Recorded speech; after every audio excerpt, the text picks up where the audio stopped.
The renowned abstract expressionist painter Clyfford Still had his life and art changed remarkably while on the Colville Reservation in the 1930s. That was something that came out of a 2025 Institute Residency Fellowship at the Clyfford Still Museum. Michael Holloman was that resident fellow. Michael Holloman, aka M. Yellowbear, as an enrolled member of the Confederated Tribes of the Colville Indian Reservation located in Northeastern Washington State, a tenured professor in the Department of Art at Washington State University in Pullman. He teaches Native American art history and the studio arts. He also serves as the drawing coordinator for the department and coordinator for Native Arts, outreach, and education for the College of Arts and Sciences. Michael, I'm so grateful for your time today. Thanks for being here. Thank you, Paul. Good morning to you. You are an enrolled member of the Confederated Tribes of the Colville Indian Reservation. For those who don't know, who are your people? Well, we're a confederation of different bands of Native people from primarily Eastern Washington, uh, Idaho, and in 1872, created by executive order by President Grant, and it really brought different tribal groups that were from around Eastern Washington and placed onto one specific area that were homelands of a number of particular tribes. So people that interacted with each other, some not so well at times, but ultimately all placed together in one particular homeland. And over the years, of course, they've gelled into this particular identity that, really kind of speaks to the breadth of the Columbia River Plateau as it moves, east of the Cascade Mountains. David Thompson, the explorer, came down, uh, was at Kettle Falls in 1811, which was about 6 years after Lewis and Clark made their way into Eastern Washington on the lower Columbia. And so, with that, there was this encounter with non-natives at that time that almost immediately started to transform that region and, brought out the fur trade, the Jesuits, uh, and so from that point on, this long interaction with people other than their native, kind of relations and uh, encounters. But wonderful landscape, remarkable area, uh, high kind of mountain plateau, and and the kind of sense is uh, for many a very remote kind of location, not particularly close to any larger urban areas. So you really have to travel to get there. And maybe the most significant kind of feature for non-native would be, of course, that's where Grand Coulee Dam is located. Right, and we'll talk about the dam. Yeah. For those who are more familiar with the indigenous people in the Puget Sound region, sounds a lot like the Muckleshoot tribe, Uh-huh. where different tribes, in fact, the argument is that many of the Duwamish Mhm. people ended up on the Muckleshoot Reservation. So that's why there's some opposition to recognizing the Duwamish. I don't mean to get you in the middle of all this, but are there similarities between Colville and Muckleshoot in that way? Well, I can't tell you I know much about the Muckleshoot other than, as you'd indicated, that there is, different, groups of people that were consolidated, placed in one particular place, uh, which is always kind of interesting to me because Native people intermarried and, there was always this kind of interaction at times where through that particular people, even parts of family would move to another uh, location that wasn't maybe their traditional homelands and stay for a short time or long periods of time. And so this kind of interaction had always kind of happened, but in different ways, than kind of the way it's been structured, particularly under legal uh, kind of identities that we obviously deal with now. And we surely have similar, challenges, I think, that you're alluding to, Paul. Yeah. When did you first become aware of the abstract expressionist painter Clyfford Still? And then part B, and his time at the Nespelem Art Colony. Sure. When I finished undergrad in the early 80s, I moved to San Francisco. And at that time, I was in Washington. Seattle was not anything near what we think of Seattle now. There, uh, the art museums and the galleries and that just weren't what they have become, which is, they're wonderful. And so for me, San Francisco was the place to be on the West Coast. Really wanted being in the arts and having a degree in art. I wanted to get a sense of that world that I never experienced. And I surely had nothing in me that was going to go further, like to New York or gosh knows, Los Angeles or Chicago. But I had some connections in San Francisco. I went down, visited, and decided to stay.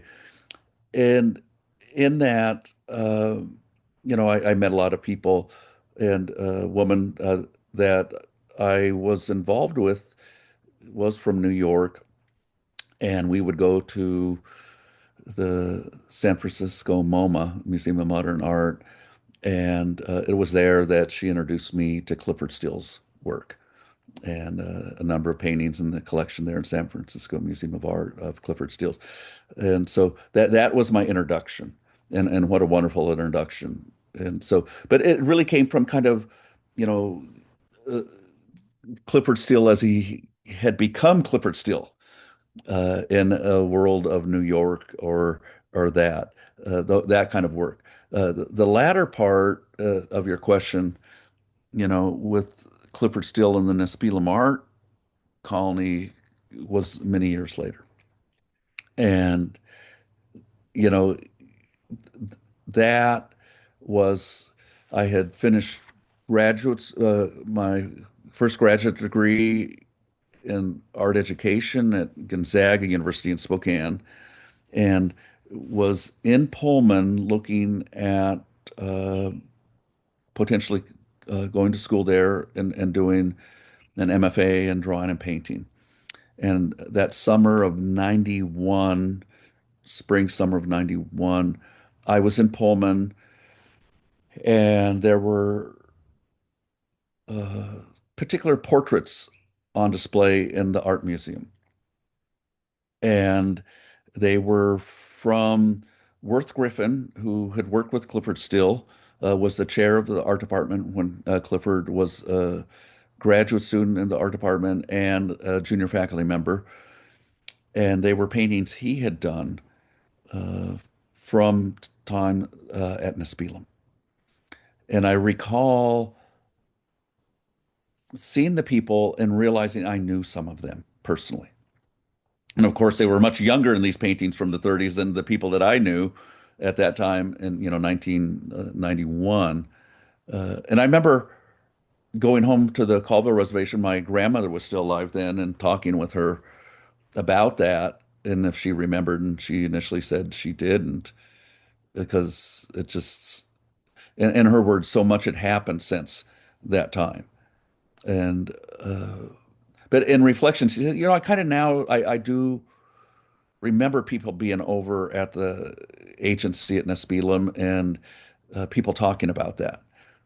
And, so uh, that surely was an interest that I had. And maybe, but so that was my personal interaction. But it's like so many, when Indian Summers came out, the book by J.J. Creighton, Jeff Creighton, in 2000, I think that really brought together for the first time a kind of narrative history of that time. And so that then really kind of opened the door for me in many ways. I'd already been thinking and hearing about that, but I think that book of Jeff's really brought so much of this to light. Take us back to that moment in San Francisco where you're seeing Clifford Still's work for the first time. And you're an artist. And I think I have the feeling that indigenous people have a better understanding of the energetic realm than people who grew up, in materialist culture. So I can just imagine what you're thinking when you're in front of one of these paintings, which are informed by Clifford Still's early wish, which I think he made in the 30s and wrote in his journal that he wanted his work to be intense. Yeah. Well, I can say this. I mean, the work in San Francisco that I encountered, one of the first, things I'm thinking about is scale, very large work. And with that, uh, is also, you know, like abstract art, but, where other elements, have the opportunity to engage you in a way that is very different than, representational work. And uh, I would always tell my students, this what kind of happened, that transformation from representational to abstract, and the things that were also going on in the world and society prior, and the power of the camera for that representation and detail and all the things that artists were paid for and trying to achieve, and the psychological pioneers of that time starting to see different aspects of the human condition. And so all these things inevitably lead to some lecture I give on the external landscape and the internal landscape.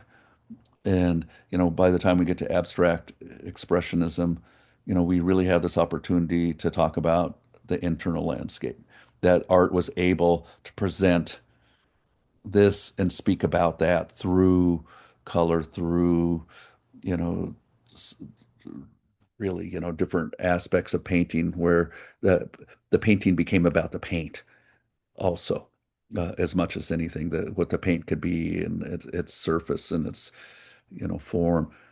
All this with this fabulous ability to evoke these emotions that just specific kind of referencing of representation and these things maybe don't provide.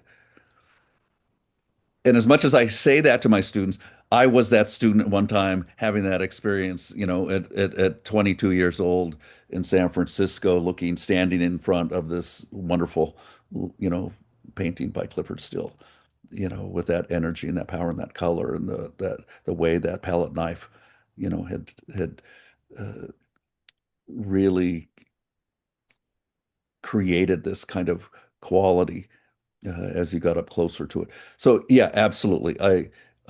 As someone working the arts, that was a new thing for me.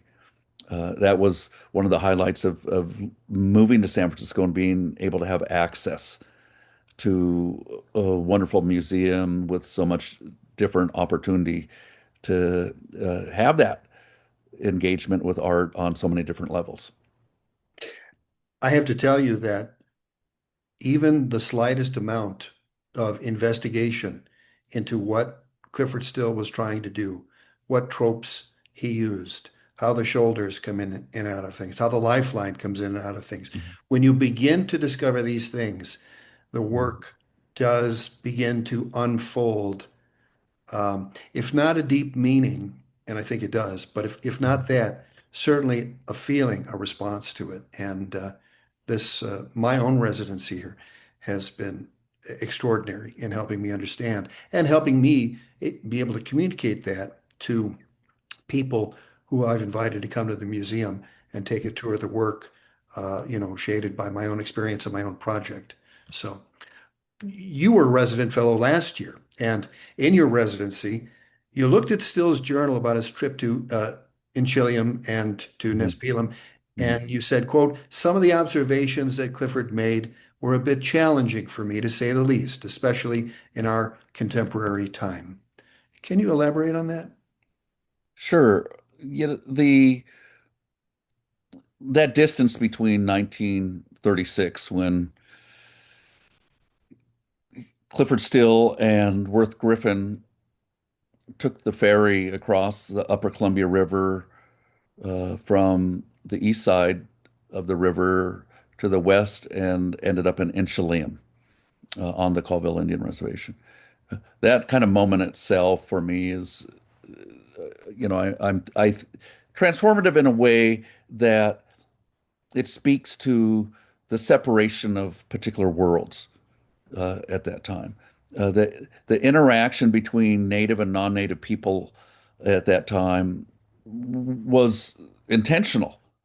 I mean, the idea of a reservation and removing native people from their traditional homelands that encompassed all that Eastern Washington area into a very specific location. Really defined in some ways that these two different worlds they would meet. There was a reason for that.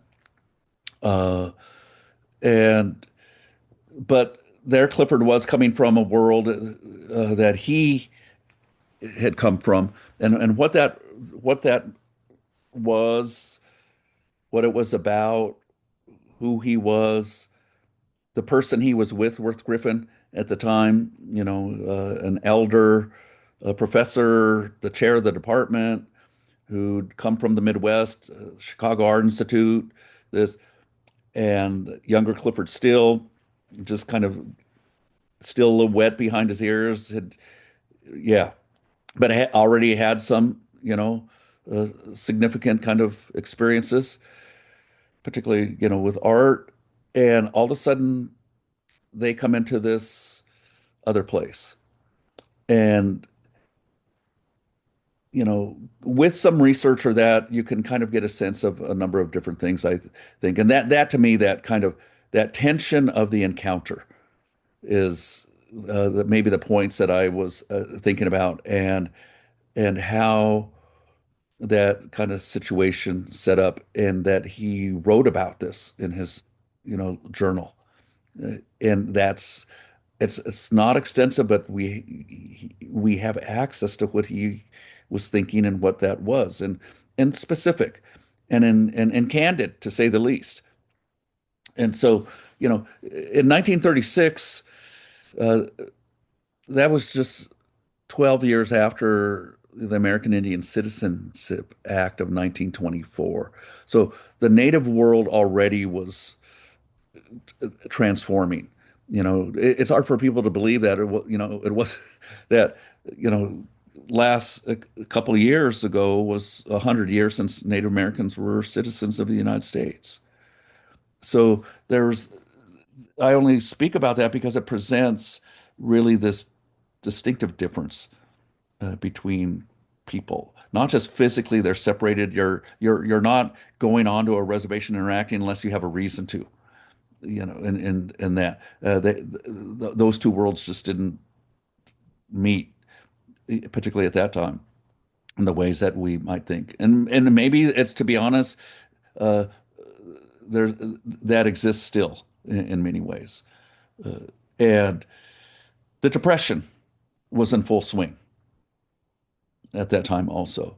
And so you're pulling into town in an automobile that was, a decent automobile that got them there from Pullman or that, and most people in the town didn't even have a vehicle.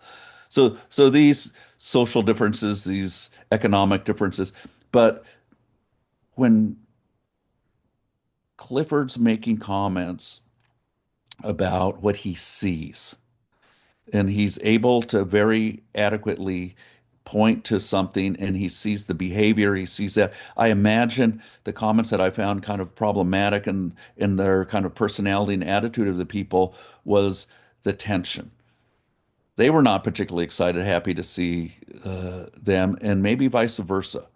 So if what I'm maybe trying to do is present a situation of these circumstances of economics alone, yes, but also the knowing of uh, the representation of maybe for Native people what Clifford and Worth represented, and uh, things that are lost, things that were taken, all of that.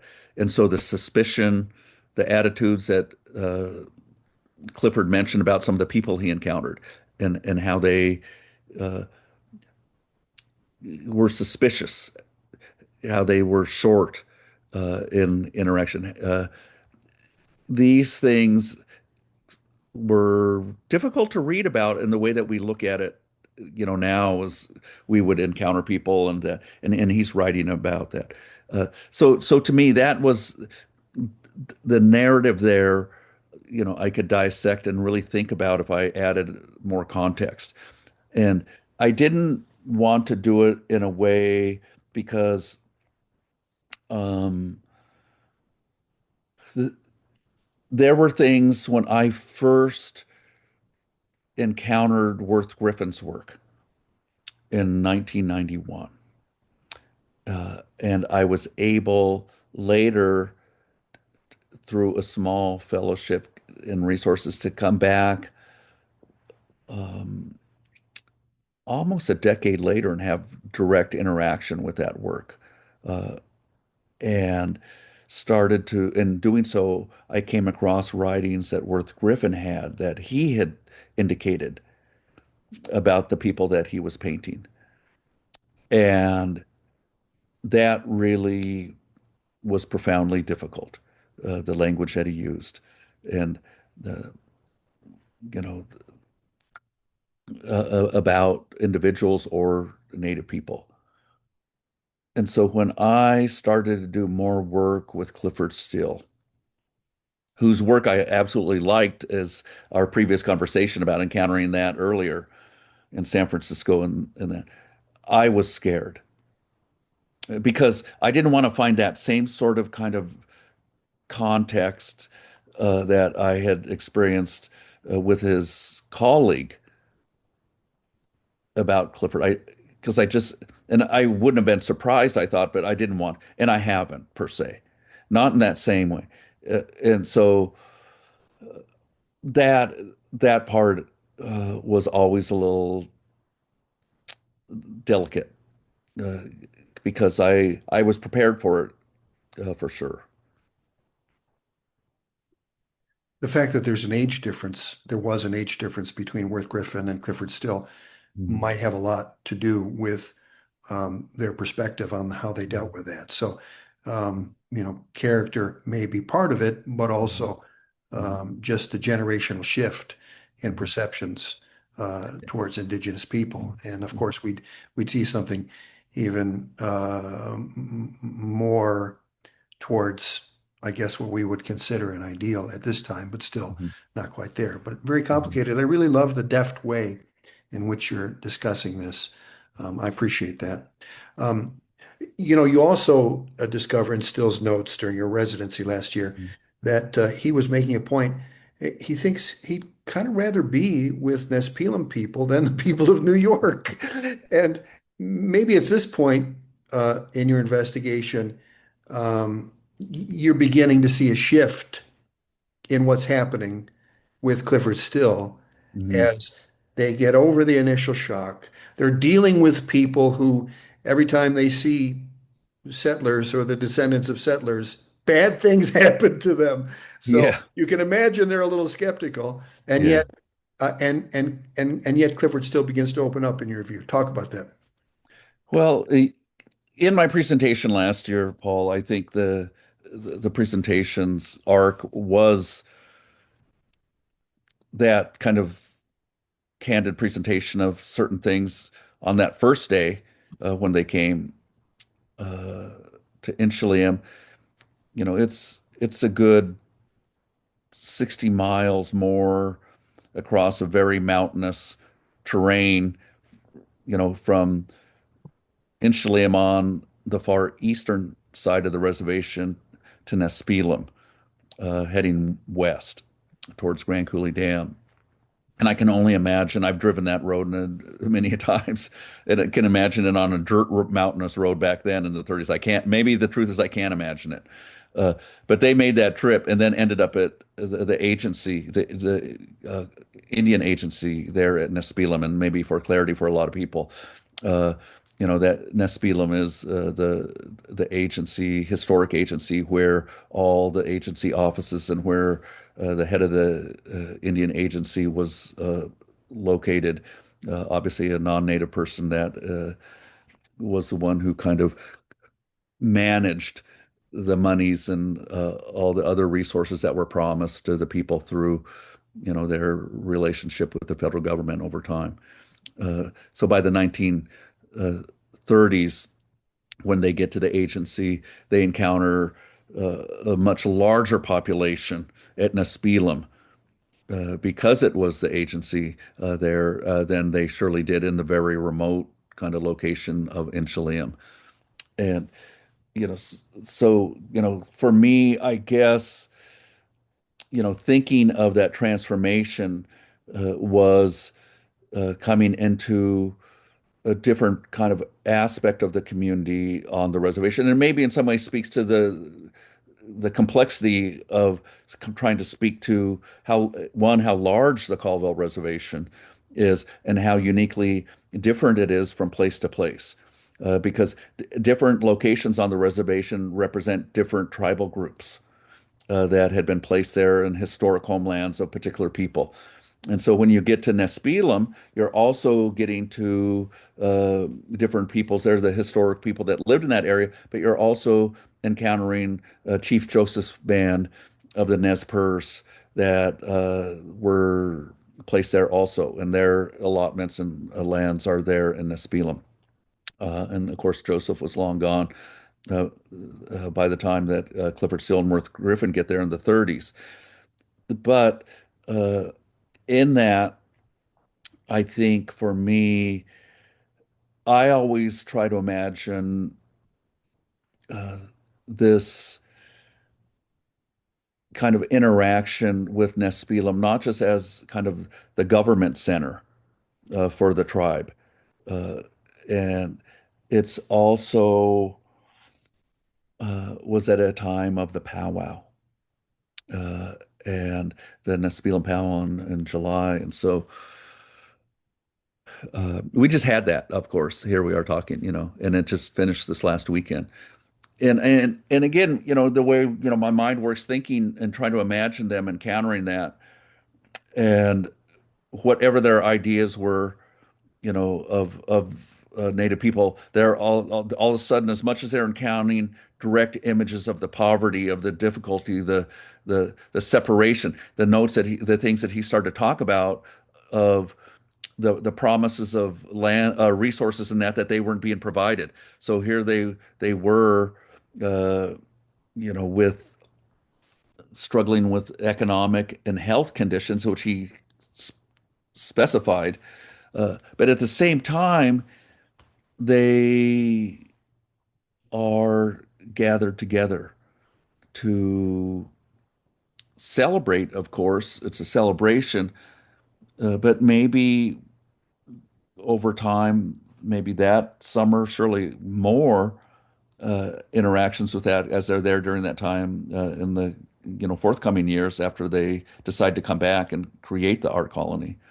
That uh, these celebrations are more than that. They're kind of obligations. They're commitments to tribal protocols, to cultural protocols that need to happen in their relationship with the things that provide their identity, the things that define who they are in the world that they live in, their relationships with the spiritual world, the things that defined who they are, because these relationships of these spiritual things uh, uh, informed kind of their history, but also informed things that took care of them and continued to. And to do that, even amongst all these challenges, all these difficulties, they still were going to come together and do this. because they needed to. It was a duty. It was something that defined who they were. So as much was taken away through those things, I believe Clifford was able to see still this commitment, this idea that regardless, you're still going to do this. It has to be done. And maybe in some ways, I'm myth making, but I think an element of that was an element of Clifford. He coming from and his commitment to art, and he was going to do it regardless, and that kind of empowerment of that in the way that tribal people in these things are about that power, and this kind of maintaining that power. Uh, I think that it's doing something necessary against all odds. And uh, I've always kind of felt that that time frame of traveling there at that time and then later coming back at that time when the powwows there at Nespelem was really, really significant.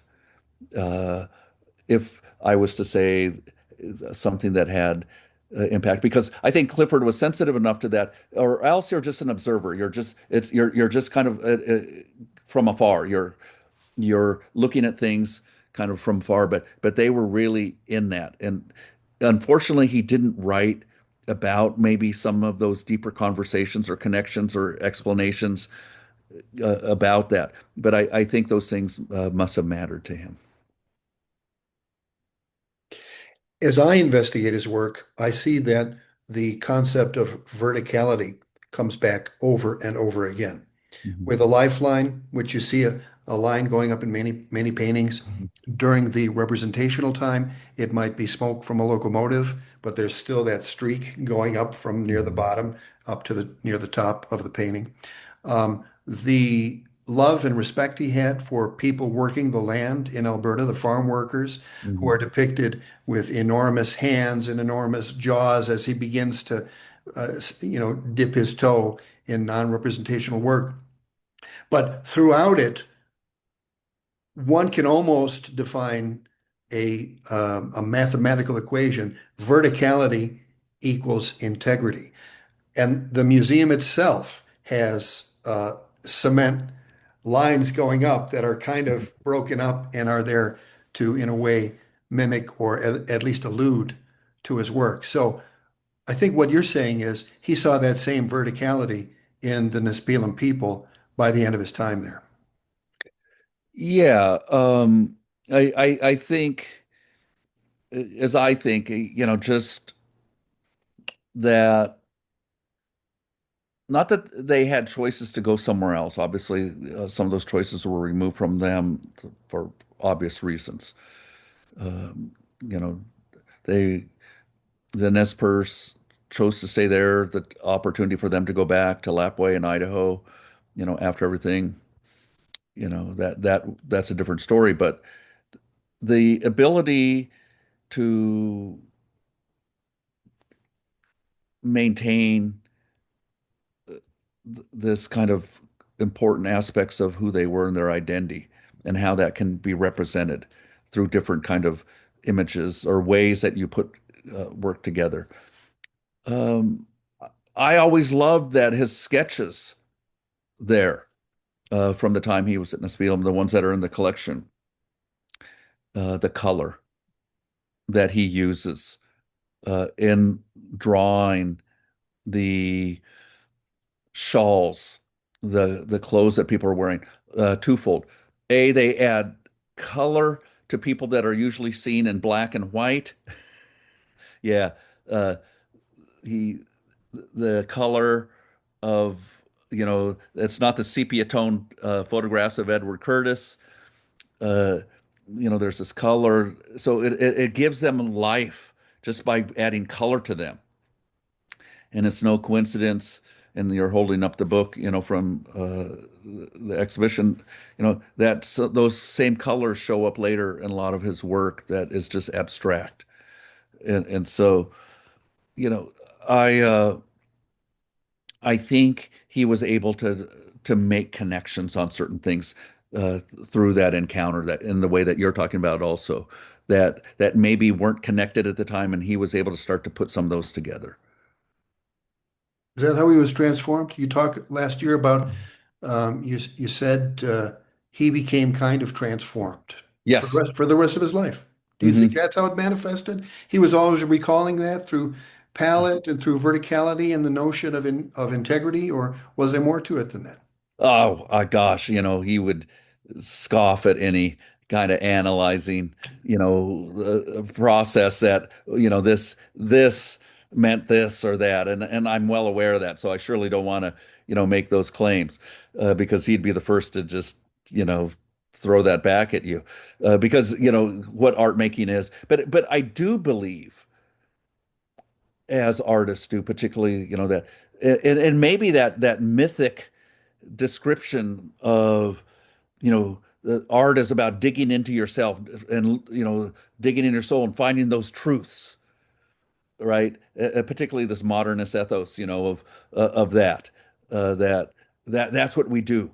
And uh, you're there to this deep, kind of psychic thing of discovery, of willingness to kind of look at something, uh, that presented. I think we could pile all those things into that. Uh, what I do believe is that in many ways, trying to analyze what people's thoughts are and how that informs their artistic intentions, is very difficult. But what I've always felt, Paul, is that at the minimum, Clifford grew up in a world very different than the other abstract expressionists. He actually grew up in the West around Native communities, even if he wasn't in them all the time. He surely was aware they were just over here, and they crossed paths. And so it wasn't, 100 years removed or more from the East Coast or other places from having actual encounters with Native people and near their native world. And you live out here in the inland Northwest, the names of these places and all these things, the people were right there. Even if you didn't go onto those reservations, you could not separate yourself. And so he grew up maybe with that, even as a Boy Scout, right? In the mythic, but now he's actually in it for a while. And he's in it with that investigative and that critical eye and experience that artists like him would have. And so now he's confronting what maybe thoughts or things that he'd had before with some realities that most people never had the opportunity or even pursued. And so if that's happening, I want to believe we encourage that in the arts. We ask people to put themselves in these challenging situations and ask these difficult questions of themselves and their ideas and see how that changes their work, what that does. And at the minimum, I think he absolutely did that. That's beautiful. That's really, really beautiful. I drove to Homer, Alaska one time with my wife and a friend, and it's very interesting how the further, I mean, once you get to Seattle, you're at the edge of the continent essentially. And Beaver Chief, who was on my board of directors for a while, said this was the last stronghold of Indian doctoring, and it was Mhm. understood as such in Seattle. There's nowhere left to go except maybe north.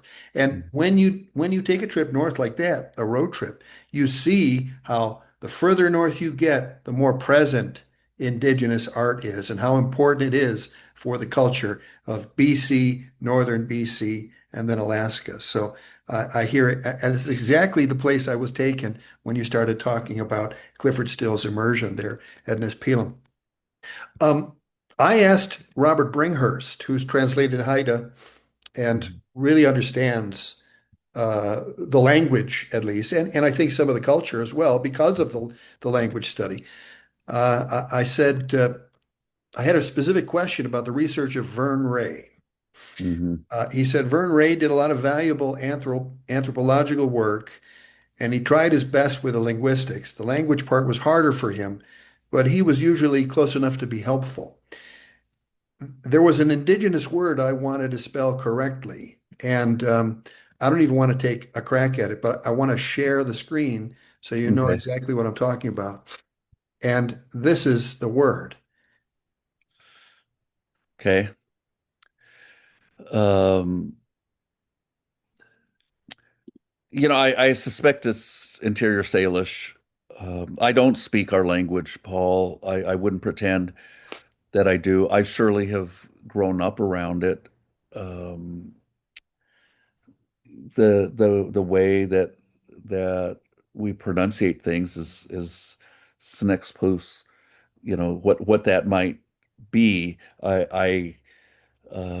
I can't articulate that. I would know how that's pronunciated. Uh, Hearing this, thinking about, what its background is, it's,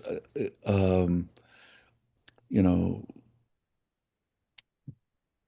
the connection of, the connection of things, connective tissue, what that might be. I can't, unfortunately, offer you much more on that. But uh, it it's something that for me would to bring it back to Clyfford Still and that again, you're in a place where you're hearing people speak the language of that place and maybe asking questions about what things are and the translation of what that might mean and how people talk about language uh, and what's embedded in it. Uh, I'm always so thankful I grew up hearing, and I still do, to hear other people, to hear people speak in our language, to know that our children are being taught that uh, in school on the reservation in ways that we didn't, where they took away my mother's language. She went to, boarding school. They wouldn't, that, and so she wouldn't share that with us because of that experience. So I'd hear it from my grandparents, the people like that when they spoke or others. So that generational thing was awful.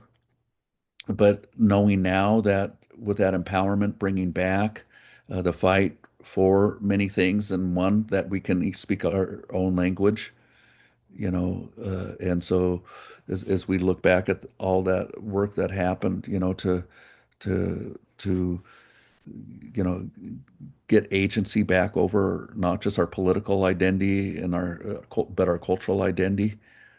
Uh, I really wish I could offer more. You're talking about the word sovereignty in all of its Yeah, manifestations. absolutely. Yeah. Tell Clifford I Said Hi was a very successful exhibition. In fact, an award-winning exhibition, as I understand it, curated mainly by 100 children from the Colville Federated Tribes and museum staff, of course. Um, how did the tribe like that experience? You know, I got to be honest. If one of the things that I'm most proud of is being part of this project. Uh, the the opportunity to help in the kind of development uh, with this project to bring the people together that put so much into this, from the Clyfford Still Museum and their staff to the people on the reservation, but in many ways with the common goal is the importance, for the children to have this opportunity and experience, the intergenerational kind of connectivity, maybe to go back that connective tissue of the tendon, between these that continuation. And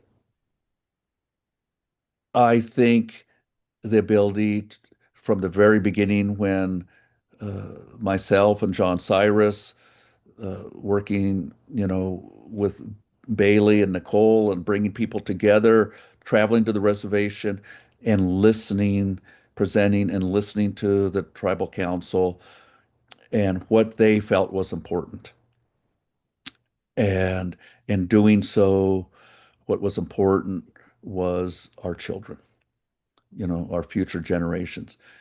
And I felt then in a way that I wanted to believe of all the restrictions and all the kind of stipulations that Clifford made about his work and the frustrations and encounters and things that he had with different institutions and people and on and on and on. I think Clifford would have been happy if it was going to his work was going to be interpreted and discussed and talked about, and that kids were going to do it, and maybe kids from the reservation about the. I think yes. Uh, that to me would have been somewhere he's smiling. He's on the record saying he'd rather know what kids say about his paintings than Clement Greenberg. So Yes. So there it is, right? And and because they just at an emotional, at a level of so many different things, and but also again, I mentioned this word before, and the empowerment that these children felt. They were fearless, but also just so willing to get to know Clifford through his work.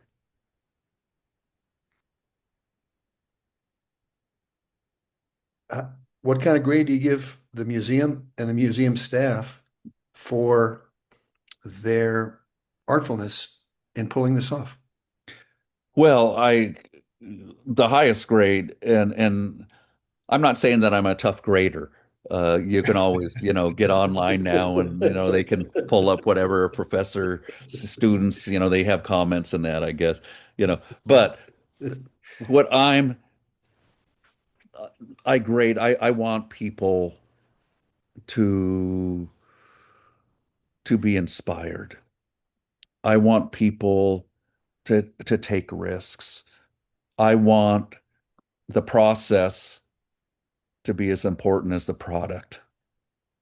I want people to be willing to fail and do it again and learn from their failures and having that not stop them from something bigger that they're trying to encounter and achieve.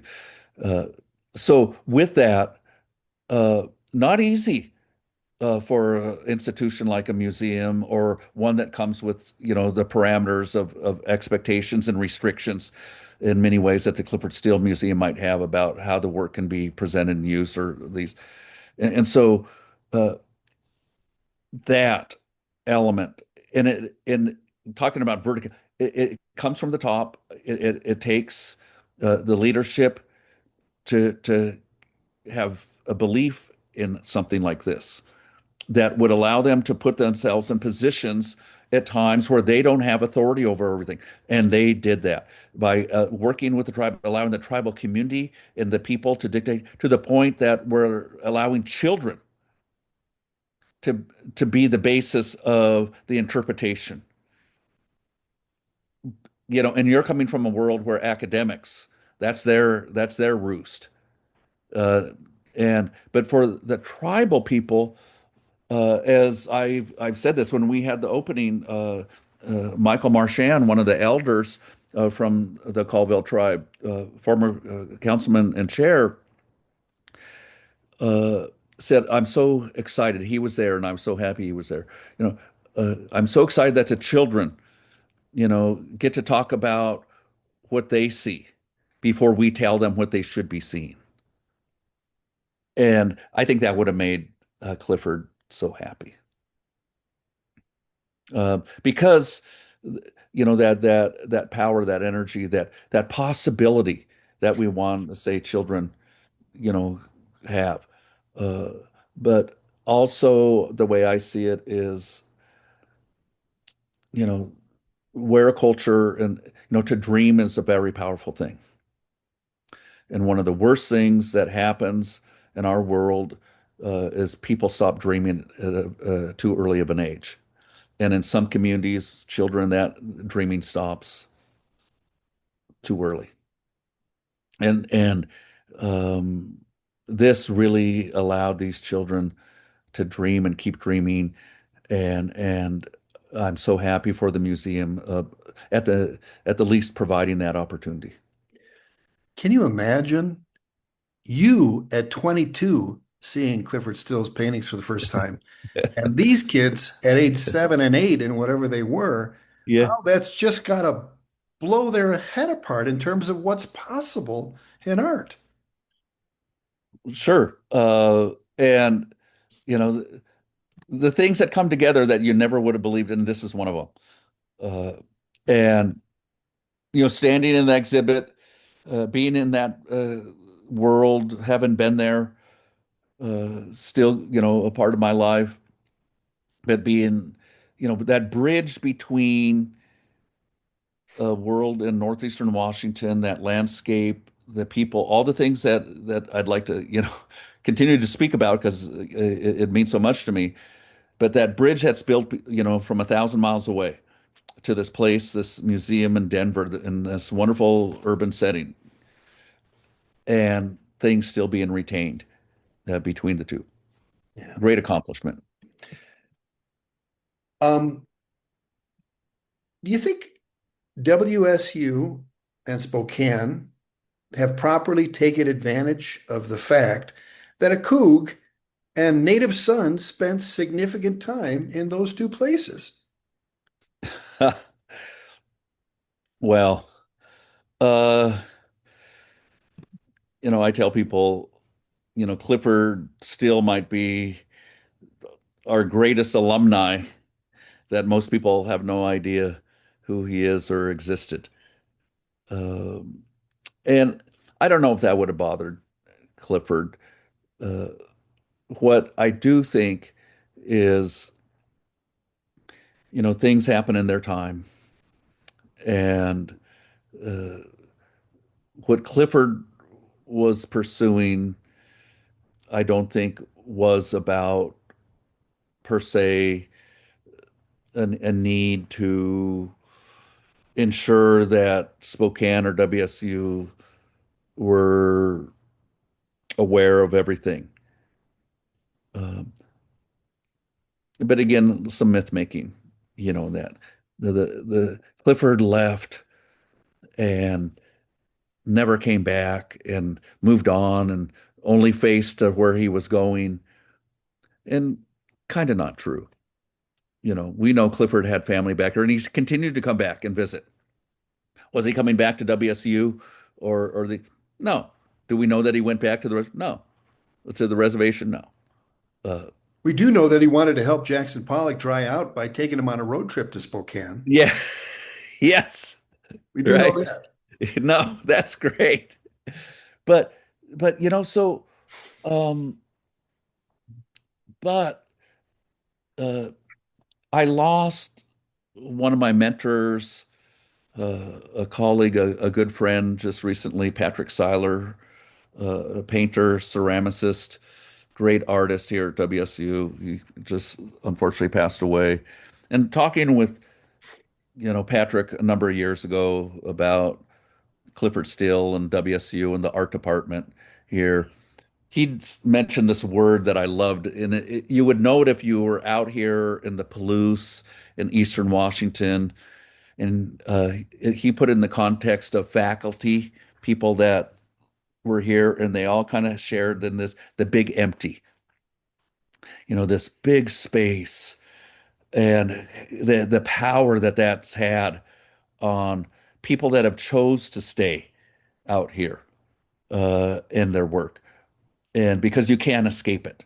These big rolling the environment, the power of that, and as it moves down to the Snake River, to the Columbia River, and these big towering canyons of basalt and big open lands of Palouse, and as we now know, the Missoula floods, and on and on and on, and just this remarkable landscape in a way that humbles human beings in its majesty.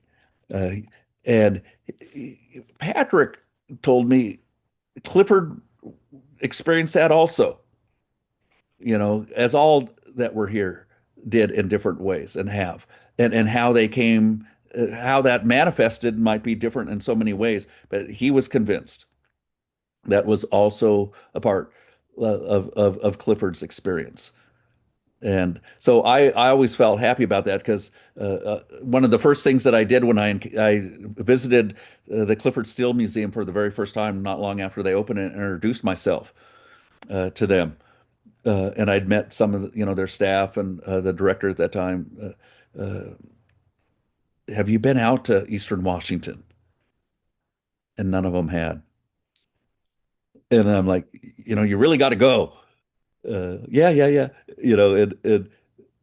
But he never says that his work's about landscape or these. No, I'm not saying, but you're going to have a different perspective about his work if you actually spend time in that place. Yeah, yeah, yeah. Well, they did come out and talking with each one of them afterwards. Yes, they maybe if there's one thing I had correct, Paul, that's the thing that I had correct. They all felt that, yeah, a different understanding of Clifford Still's artwork if you've been in that place, which I know you have. How do you think history is going to regard Clifford Still? And how do you think growing up in the Cascadia bioregion shaped him as an artist and a thinker? Well, again, we have to as much as we're willing to, you know, to place people within their time and those times as best as we can with what we have. So his experience of this region is much different than what it is now in so many ways. Just transportation accessibility. I do this, Paul. I will tell you that I'm here in the Palouse and I get little things because now we're in an age of technology and algorithms and AI and all this will put things up on your feed or your phone. And I get these wonderful historic, because I get it I'm always into historic research and images. And I get these images of Eastern Washington and the Palouse and Whitman County and that. And inevitably, once a week, I'm going to get these images of big horse teams pulling combines from the 20s and 30s. So, what it was like then to wheat farm compared to the big combines now and the technology and all this stuff, it was brutal. And it was a tough life. And you know what? Not talking about Clifford. But you look back at those images, you're talking about Alberta, but also Eastern Washington and the during the Depression and the people that he painted and oh my gosh. Yeah. You start imagining just the work and how much it was to do. So to get a sense of that space and what it took and how one lived and how difficult things were in the Depression as it was, but just trying to make a living in a world that Clifford still knew, all too well. So to come out of that world somehow and maintain and stay true to his artistic desires, the thing that he committed to at that point. I'm going to do it. I'm all in, and do that and make it through. And so, what I will say is this: a number of years ago, I was at a ceremony uh, at the museum in Spokane, and it was a repatriation of items that were going back to the community where they originally came from and leaving the museum. Very difficult, issues with the Native American Graves Protection and Repatriation Act of bringing materials that had been removed from tribal communities, uh, lived somewhere else, and then used for different purposes, and somehow, thank God, make their way back home. And so, in this, that's exactly what one of the elders was talking about. We thank you. Your name will always be a part of this. We thank you when we are, with these materials in our community, under our ceremonies, our rituals. We will talk about them as we talk about someone that is a living being, a spirit, someone that has had a history and will share their story. And you are a part of this story. You'll always now, because you can't take it away. So when we talk about your institution and this, you will be a part of this story. And we'll share this with the young people and that's just how it is. So in the same way, I see that. This is a part of Clifford's story and it will be shared. And we can't take it away. And it's uniquely different than other abstract expressionists and their stories and this they have their own, but this is his. And it can't be taken away.